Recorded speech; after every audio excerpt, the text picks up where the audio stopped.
दोस्तों, एक छोटा सा विचार आपके साथ साझा करना चाहता हूं। अक्सर हम अपने बच्चों को बिल्डिंग प्रोजेक्ट समझने लगते हैं, बल्कि उन्हें एक बिल्डिंग प्रोजेक्ट के समान नहीं पर आत्मिक पौधों के समान समझें। और यह तब संभव होगा जब हम परमेश्वर की दृष्टिकोण से इसे समझने का प्रयास करेंगे। जो संतानें आज मेरे और आपके पास हैं, वो संतान परमेश्वर का दिया हुआ एक तोहफा है, एक वरदान है। दुनिया अक्सर बच्चों को एक जिम्मेदारी, एक खर्च या दबाव मानती है, लेकिन परमेश्वर का वचन क्या कहता है कि संतानें जो बच्चे हमको दिए गए हैं, वे परमेश्वर की विरासत है। अर्थात परमेश्वर ने उन्हें आपको और मुझे एक उपहार, एक आशीर्वाद के फलस्वरूप दिया है। आपके और मेरे घर में जो बच्चे हैं, वे परमेश्वर की ओर से दिया गया वरदान है। तो हम इन बच्चों को एक बिल्डिंग प्रोजेक्ट नहीं मेरे प्रियो, बल्कि आत्मिक पौधे समझें और उन्हें संवारने का प्रयास करें।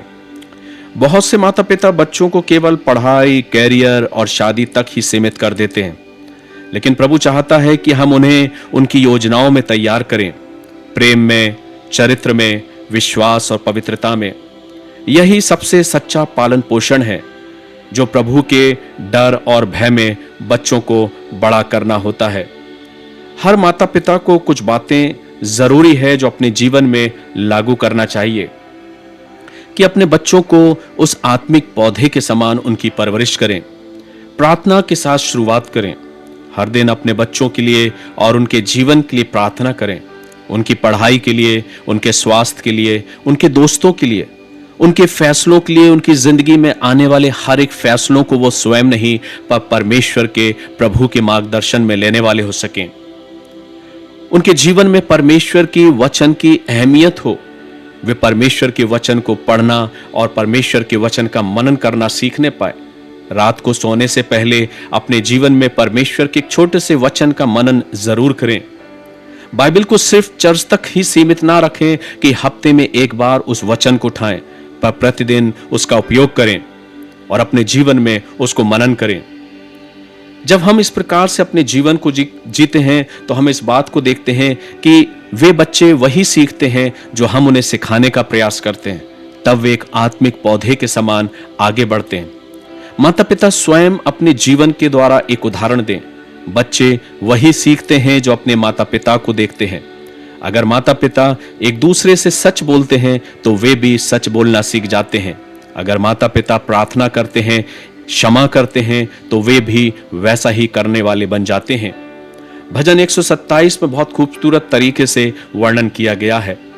मेरे प्रियो, हमें अपने जीवन में इस बात को स्मरण करना है कि हमें प्रभु ने एक उत्तरदायित्व सौंपा है उन संतानों का, जिन्हें मुझे और आपको ऐसी परवरिश करना है कि वे एक आत्मिक पौधे के समान आगे बढ़ सकें। सवाल यह उठता है कि हमें आज अपने आप से खुद पूछना है ये प्रश्न एक माता पिता होके, क्या मेरे बच्चे प्रभु के डर और भय में बढ़ रहे हैं?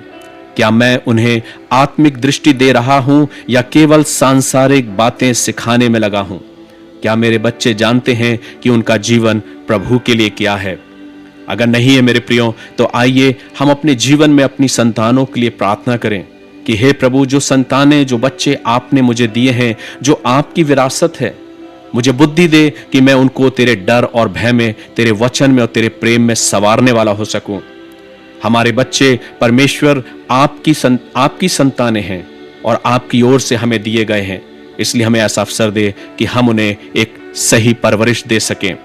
मेरे प्रियो, हम और आप अपनी सांसारिक विरासत को तो बहुत संभालना जानते हैं।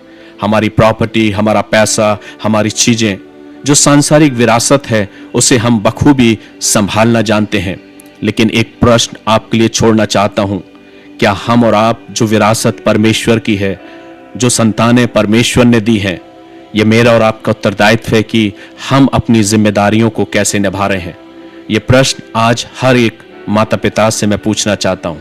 क्या मैंने अपनी संतानों को सही परवरिश दी है, सही शिक्षा दी है, सही दिशा दी है? क्योंकि ये संतानें परमेश्वर का वरदान है, परमेश्वर का तोहफा है। इसलिए हम बच्चों को सिर्फ बिल्डिंग प्रोजेक्ट के समान नहीं, सांसारिक दुनिया में नहीं, पर आत्मिक दुनिया में भी आत्मिक बातों में भी पौधे के समान बढ़ाने पाएं, ताकि वो आत्मिक जीवन में आगे बढ़ सकें। एक प्रश्न के साथ आपसे विदा लेता हूं। God bless you.